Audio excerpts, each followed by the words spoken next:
Welcome to Praxology, where theology fuels the mission of the church. We're a joyful collaboration between Josiah Venture and For Mission College to help each other think biblically, reflect theologically, and act missionally. I'm Sean Smith with Tyler Patty. Hello. And on today's episode, we continue on with the idea of speech acts and how they relate to specifically obedience in ministry. So we're in the final stages approaching the end of this season of serving missionally, your knowledge toolkit for success. And our knowledge toolkit today relates to reflecting on how we apply the Bible in our sanctification.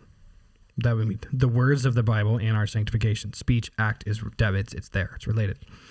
How we understand the Bible's commands and how we obey. And central focus, of course, is how we talk and actually how we understand a very particular piece of the Bible that we'll focus on, the law. And when you talk about the Bible, you can't not talk about the law. Or to say that better, you have to talk about the law if you read the Bible and how that relates especially to the New Testament. But we'll constrict ourselves for a while to the Old Testament. And take us in, Tyler. Teaser as well. We think it's a really cool thing. So don't turn off your podcast. We're not gonna shame you into following all the letter of the law, but we might paint a picture of what it means to obey God in the spirit of the law. Ooh. In the spirit of the law, and also see literally the previous episode of this season on reasons why we will not use the law to shame you. Exactly. I think I'll get us started just with one statement. Then you can lead us in, Mr. Old Testament. Biblical scholar. Well, thank you. More. You should lead the discussion into this more so than I, who just think theologically. But we both try to act missionally, so that's the key. And we both reflect. We do reflect. There is a joke though that biblical scholars know their Bible, but not their theology, and that theologians don't know their Bible, but they know theology. We try to break that down on this podcast. We do. So we still like poking fun at each other. Yeah, it's fun. It's fun because I focus more on the theological and you focus more on the biblical, and it's helpful. Yeah. So people typically view the law and obedience to it either with a positive effect or a negative. That if we can already begin with the speech act, I should, because I'm told. Or I get to. Or but before we get to that, you could also say, I can't as well. There's a view of the law that says, I can't, so why should I even try? Its only purpose is to show that you can't.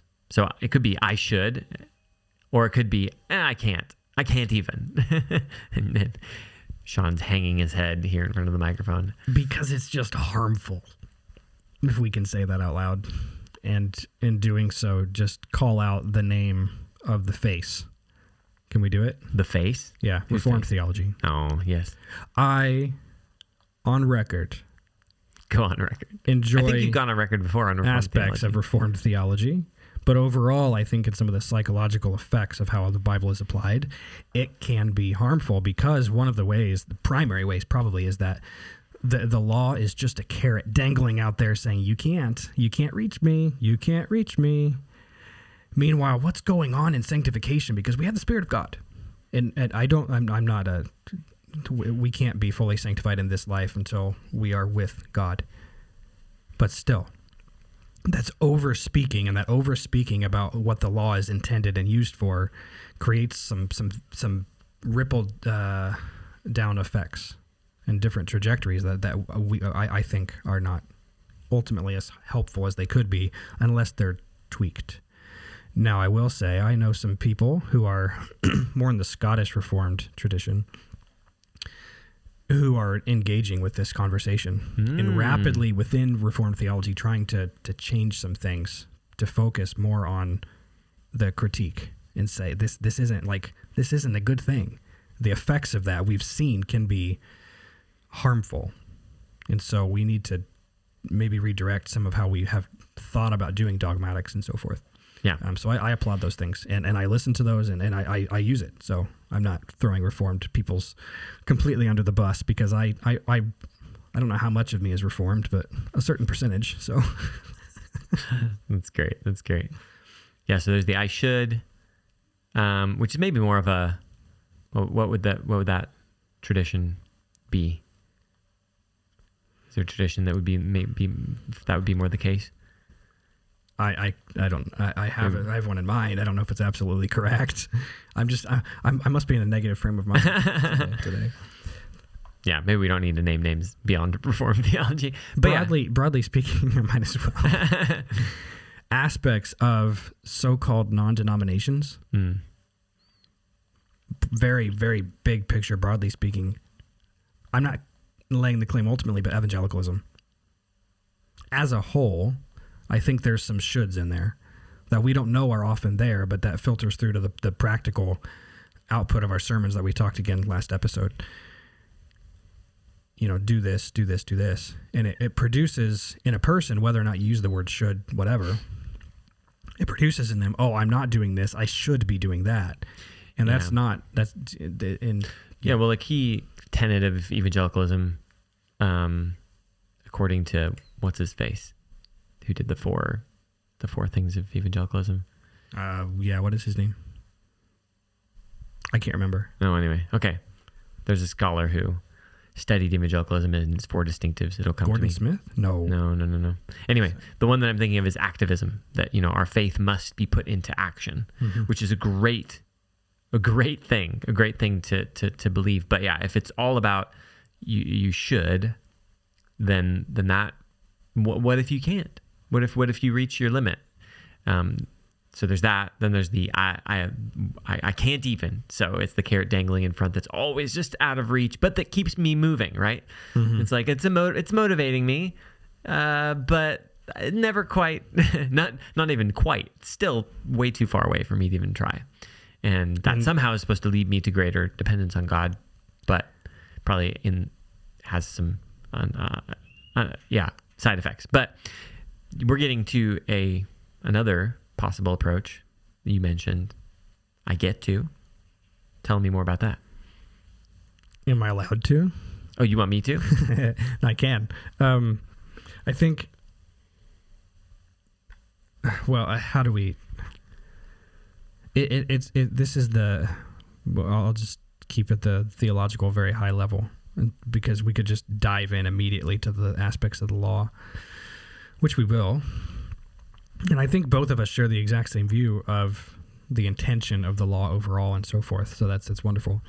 And a lot of which I think a lot of people probably haven't actually heard, particularly because of, well, I can't speak to this. I don't know very many people in the biblical world writing on the law in the way that we're going to end up discussing it.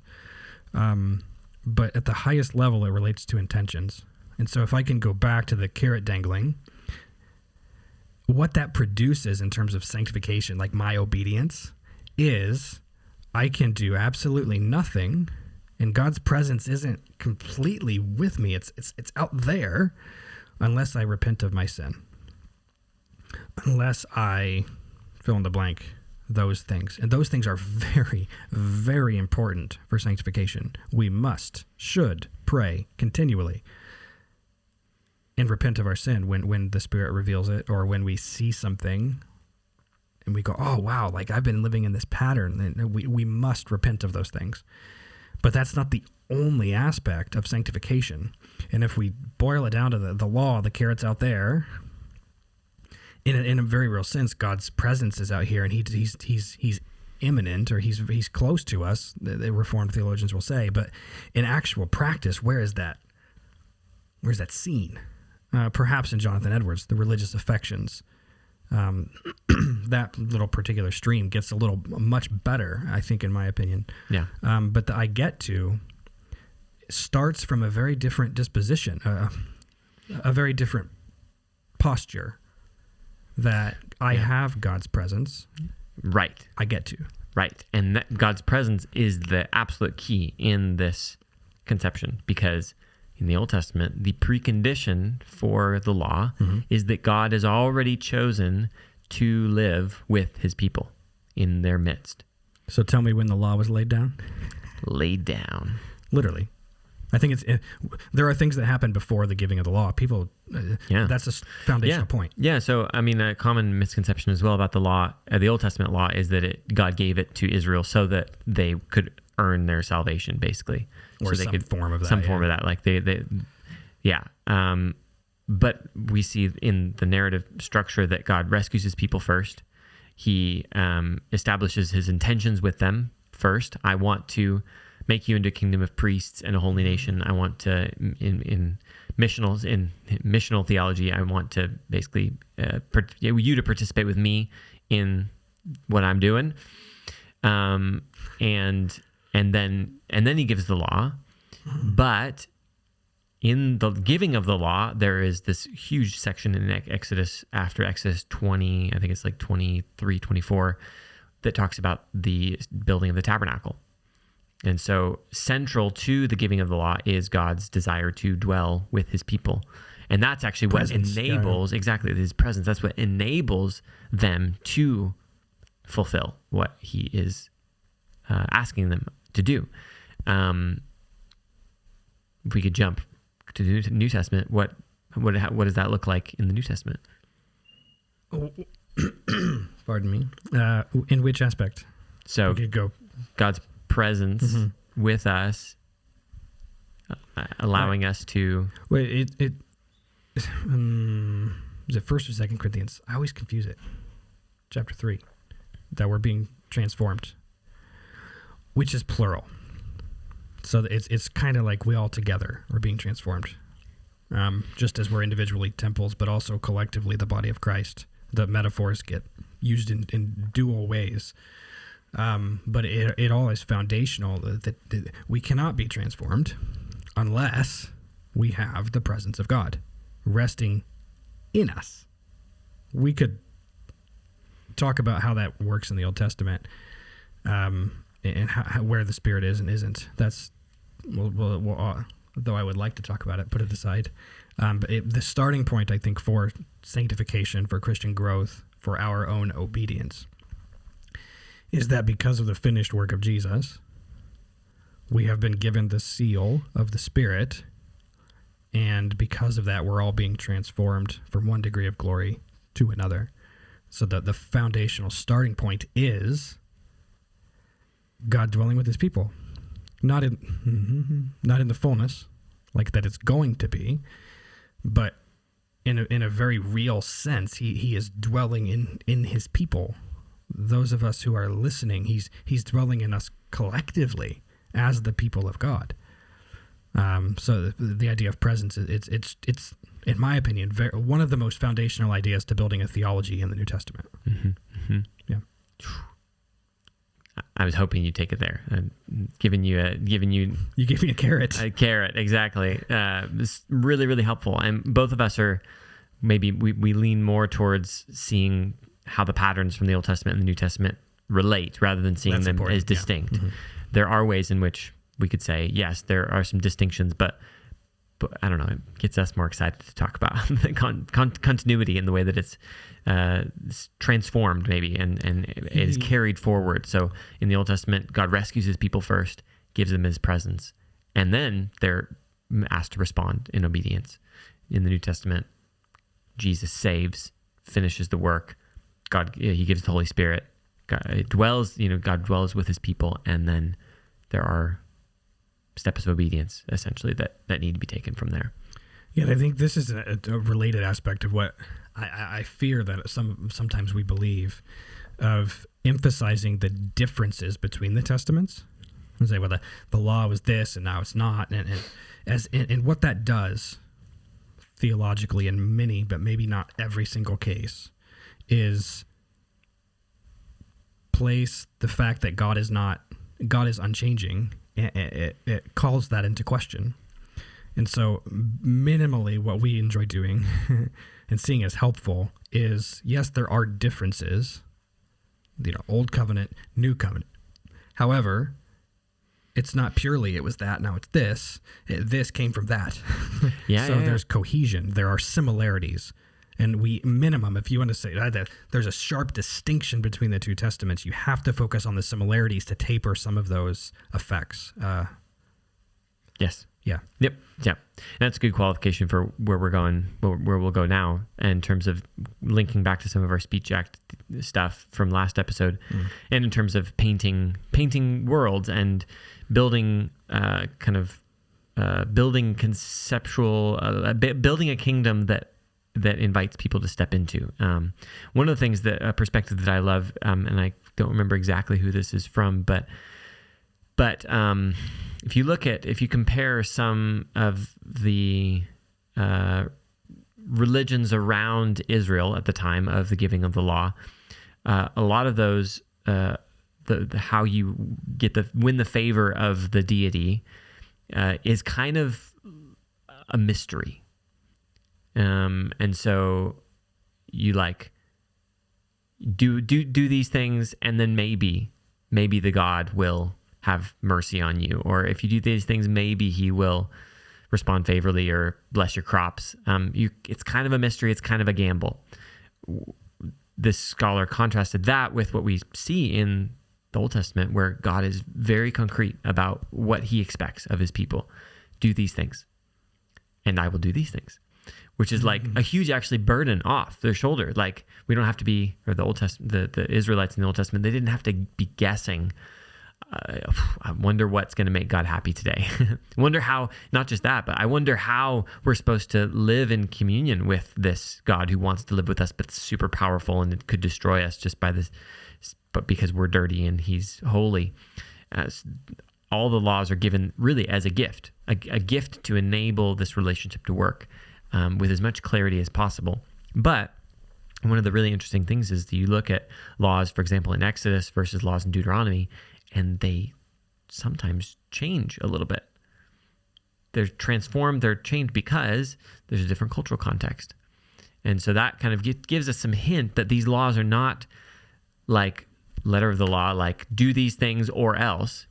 One approach, again, of looking at the Old Testament laws is to basically count them up and say, like, well, there are 630 something. There you go. Thank you. 630 something. I think. And maybe you've heard an evangelist say, like, can you keep all 634? No, you can't. Therefore, you need the grace of God. As if the only purpose of the law is to show, again, how sinful we are. But these are given to the people of God to enable them to take steps of obedience. And I think a really helpful perspective when you look at, okay, there's two different cultural contexts, these laws look a little different, is to see that these laws are actually illustrating something. They're like case studies. Our Old Testament professor from our master's degree, I think he talks about this, that the Old Testament laws are case studies on obedience. That are meant to be reinterpreted in a sense in different cultural contexts. Like, it's going to look different. One of my favorite examples is that I use when I teach on this is the law about the ox that gores. Basically, an ox gets loose and kills somebody. What do you do with that? So you could read that law and say, well, I don't have an ox, so I guess I'm off the hook. Never happened to me. Or you could ask, what's the principle behind here? Mm-hmm. What's the situation? What's the heart behind this? And is there an analogous situation for me today? You might not have an ox, but you might, I don't know, you might have a car. You might have, you might have authority over something. And if it's causing harm, if it's harming somebody else, then you have responsibility. You need to do something. It's not just, it's like, maybe a car is a good example, but if you have, anyway, so we could go into the law specifically, but basically there are analogous ways that we can apply laws in different cultural contexts to our cultural context, while understanding that the point is not, did you do these exact things, but more, did you get the Spirit? Do you get God's heart? Do you get the kingdom vision that is being portrayed in these very concrete examples? Again, as a gift, Here's how to walk with God. Here's how to be God's people. Here's how to be transformed. And I could say more about how Jesus does that as well, but you can jump in. I just, again, I think, to summarize what we're saying, and were you referring to Averbeck? Yes. Yeah. So Richard Averbeck, he's got an article on the law. I don't know if people can find it or not, but it is just wonderful. And one of the reasons it's wonderful is because he himself is just an amazing man.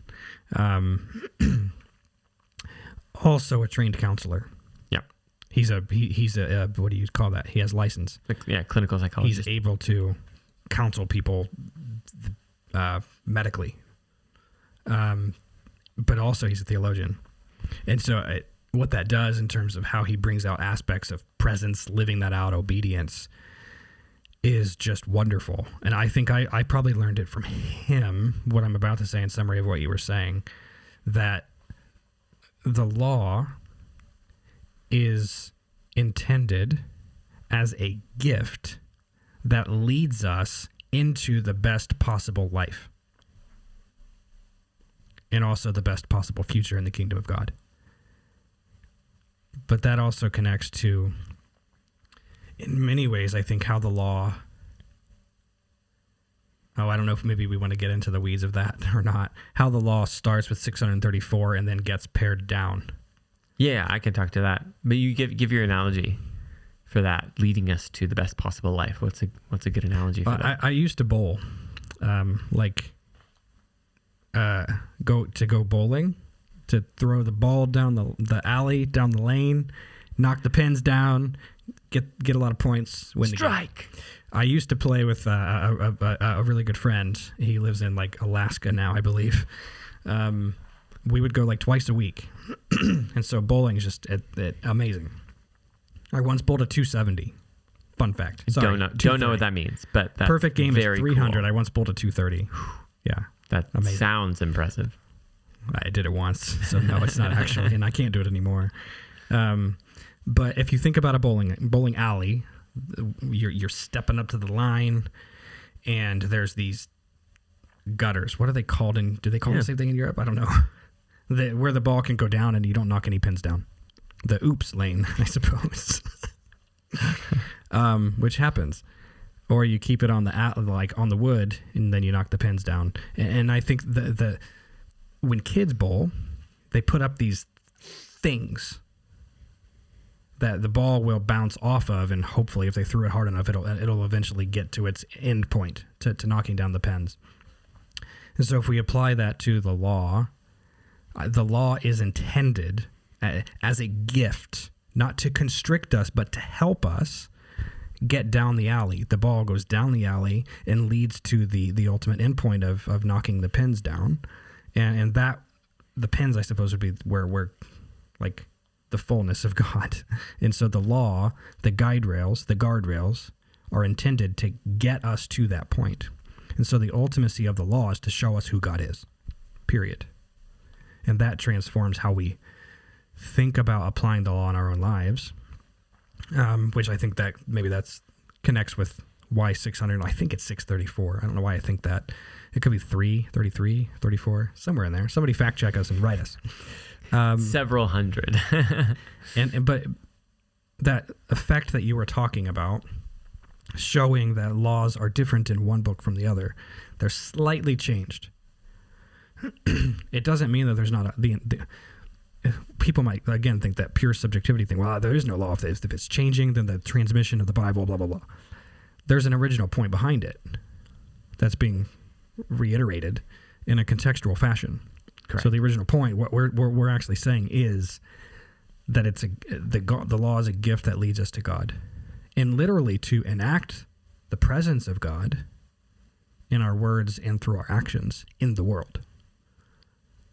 And we see 634. We also see in the Old Testament, in Exodus, it comes down to, the 10 big ones. The 10 big ones, yeah. But also, where is it? Well, I'll let you speak to I won't jump to the New Testament if you want to say anything else in the Old before. Yeah, I mean, the 10 Commandments are the most universal. They're formulated differently than the other ones. They're not as much of case studies, and that's why you even see Jesus going back to those in particular. Do not murder, do not steal, honor your father and mother. Like those are pretty universally applicable.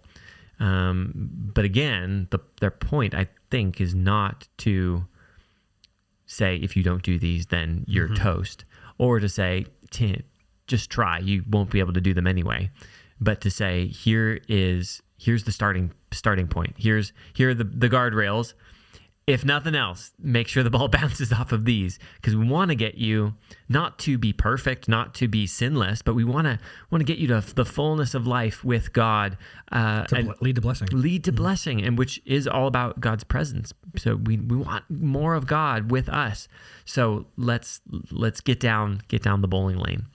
But jumping to the New Testament. Some of Jesus' teachings, in particular Matthew, in the Gospel of Matthew, Jesus' Sermon on the Mount, he taps back into these the Ten Commandments.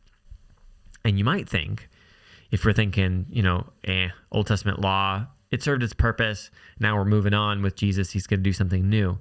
Well, that kind of throws a big wrench in that perspective, because Jesus actually says, "Do you know the commandment? Well, let me tell you. Let's take it a step further. You've heard it said, do not murder, but I say, and what he's doing is not throwing it out, but actually saying, we got to take this the next step. Actually, let's be even more diligent in getting down the lane, and not make excuses, because this is you've kind of this happens a lot in Central and Eastern Europe, where you you take a law and then you ask, how can I get around this? If there's a policy, there's got to be a way to get around it. And I think that we as people do this naturally. If this is the rule, could I stretch it just a little bit more? And Jesus is saying, no, this is a gift. What are you doing? Okay, let's tighten things down and get you going where you need to be. Because the ultimate, and he summarizes the spirit of the law as love God, love your neighbor. That is what it comes down to. But we need to be concrete as well. We can't just say, you just need to love your neighbor. We do need to take the step further to action and painting a picture, painting a world where there are some concrete steps that people can take. Yeah, let me just make a connection theologically here quickly. Yep. To connect with the if you want to emphasize the differences, you say what Jesus is saying these things in Matthew, and he's actually throwing out the law and giving something new. That would be to emphasize the differences between the Old and the New Testament. Another way is to say, you've heard it said this. He's verbally reminding them of the Old Testament law on purpose, and then he's saying what the actual intention of it is. That's right. In other words, it applied the exact same way in the Old Testament. And actually, what he's doing ratchets up the effect even more. The purpose of the law becomes even more important to us in the new covenant. Yes. Yep. I'm on board. Yeah. We see that relates partly to the spiritual presence of God, but I don't know if we want to get into those weeds. Yeah. There's more examples I could give as well, but maybe we'll pause here. Yeah, I think your point is right. That the point when thinking about obedience and thinking about the law in Old and New Testament is to ask the question: what's God's heart? What's God's intention behind this? And how is this meant to lead me to greater blessing and greater experience, knowledge of God and His presence, greater sanctification as well? But it's a gift, and it's again, going back to our previous episode, it's a possible reality. It's not we could fall into the gutter, even with the guardrails up. It's possible to throw the ball so hard that it bounces and actually ends up in the gutter anyway. It's possible. We can screw things up. we can definitely screw things up. But God's intention is let's get you as much of me as possible. And so these are not restrictions, but guides to kind of a kingdom vision. Yeah. And I mean, again, if we're taking that the laws slightly changed from book to book in the Old Testament, then it's more easy to say how some laws pass through the cross to the new covenant in a different way than others do. And that's not theological juggling in as much as just, how would we say? Practice. It's more toward the practical, perhaps. Some of the food, the dietary restrictions, the law of the oxen and so forth. And those, I mean, they are still important because they filter from 634 down to the two biggest that Jesus is giving. I think, I'm not sure if I've read this anywhere. Probably I have, as a vision. Yes. To connect it to, like, what is he doing? He's giving commands, but it's actually because it's connected to the entirety of the breadth of the Old Testament and all of those stories. Love God, love neighbor is not this bumper sticker thing. Jesus is saying this leads to me. The Spirit will produce this in you. And in that way, it's not just, well, we should love God, we should love neighbor. Of course. But again, it's more along the lines of we get to, because gift giving leads to transformation. You give somebody a gift, oh my gosh, that was so thoughtful. It softens their demeanor. And it makes them want to do something that looks more like the fruit of the Spirit as opposed to the vice list in Galatians 5 and elsewhere. And so Jesus, I think he's giving a big picture vision of the law and making it even more important for us to follow today, though it, again, is quite different. And he's ultimately connecting that to the bigger picture of, because this is who I am. And it all goes back to the fullness of his presence, because it is finished. Practically, maybe connecting it back to our previous episode and some of the preaching stuff, or even the leading in missional ways, we want people to walk in obedience, because that is a testimony to a watching world, and it also testifies of the work of God in us ourselves. And so we want to walk in obedience. We want to lead disciples to walk in obedience. I mean, the Great Commission, teach them to obey all that I've commanded. So obedience is of central importance on mission. Yeah. But maybe not in the sense of check. Nope, missed that one. Okay, we got to work on these ones. Maybe more in the sense of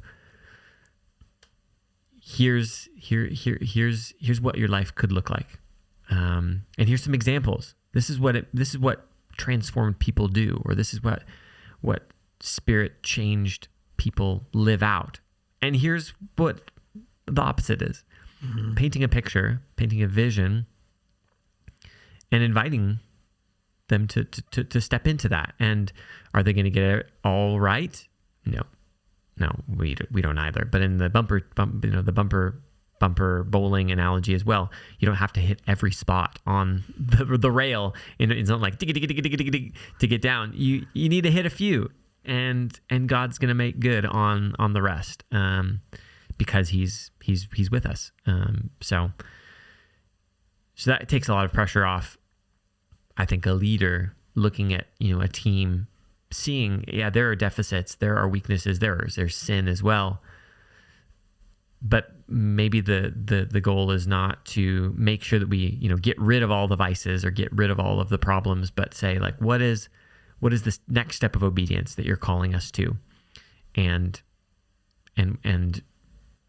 how can I present that in a way that taps into their motivations, their desires, casts vision, and allows them to take a next step. Yeah, and I think just to maybe clarify the analogy, what we are not saying is do these things because we're told to, and that leads to blessing because that's where the presence of God is, and you don't have the presence of God until you do that. Yeah, it's not how salvation works. The Spirit draws near, has to, we meet.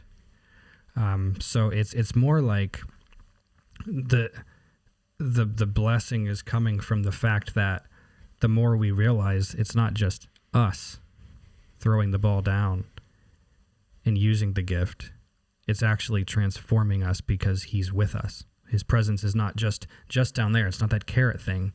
It's actually he's with us and leads to more of himself. I just think that's an important factor. Maybe it's we're rolling with the Spirit. I like it. Rolling with the Spirit. And when we do so, that's the transformation, the picture that Paul's presenting in the New Testament, that as we are cooperating with the Spirit, it's leading to blessing. Well, what does that mean? Like in many ways, that we're abiding in him, following the law, loving neighbor, loving self, others. Loving others. There's a psychological aspect of, that as well. But I think that Christianity is actually the only religion that when there's a command, there's also an attached promise. There's other ways that we can say that, but what I mean is we're told do these things. Christianity is the only one that doesn't stop there. Figure it out and then you'll get to me. God actually goes to us and says, do these things. Oh, and by the way, I'm with you and I'm going to help you. It's not do these things and then you get to me. It's I'm already here. And that's again connected to our starting foundation of the intention of the law being more of a gift, and God's presence is the starting point to bring cohesion of the testaments to move forward with. And to me, that's just a wonderful picture of the Christian life. I get to. And by the way, the Spirit is working powerfully in and through us in so many ways. And hopefully our social things, what's the word? Social... Conventions. Mm-hmm. Match that. Mm-hmm, mm-hmm. There is an aspect of that we haven't touched upon at all.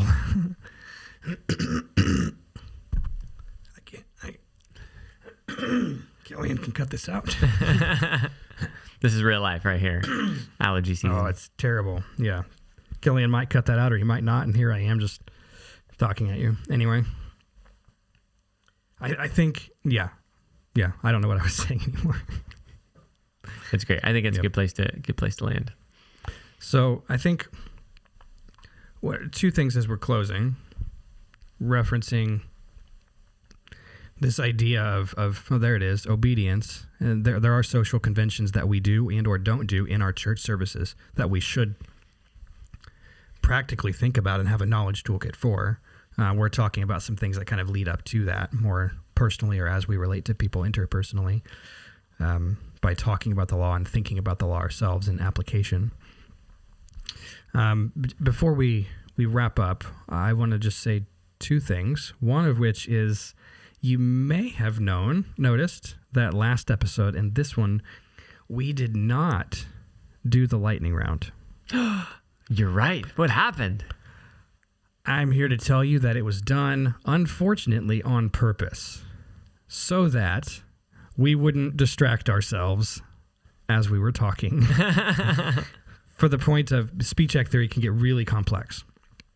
And I didn't want us to be totally derailed and make this really big thing unmanageable. And same thing with the law. So the point was keeping it short, as concise as possible, drawing the lightning round aside so that we can really narrow and focus in. And I think that, Tyler, well done. You've done that, and somehow we've managed to restrain ourselves. But those of you who are like, bring back the lightning round, we already hear you. If you're saying that, we hope you are. It's coming, and it will be here on the next episode. And the second thing is that we are nearing the end of this season. We have some exciting episodes yet to be recorded. They're planned. And one of those things... Oh, here it comes. ...is a Q&A. Oh. So this season, I don't remember how many we had last season. This season, there's two Q&As. We've already had one. I was unfortunately ill with pneumonia, so Landon was sitting here with Tyler. And this time, I guess we'll see what happens. The plan is that Tyler and I will be sitting here Yes. For that Q&A. But that means I have no idea when that episode is going to be filmed. But send us your questions. Send us your questions now. If you're sitting down, write us an email, formmission@praxology.org.uk. You can also go and follow us on Instagram Socials. at formissioneu, not the number 4, but FOR mission, and send us your questions. Yeah, and again, we want to discuss these things together. Maybe there's some aspects of things like, you barely touched on something that I think is really important. We draw that out, give it to our attention via question, and we'll engage with that in episode in the future. But for now, we must conclude, and we say, do remember that we walk in step with the Spirit because we have the presence of God. And so in many, many ways, we have full freedom. We walk in the freedom of God. And so let us choose the path that leads to righteousness instead of the path that leads to destruction.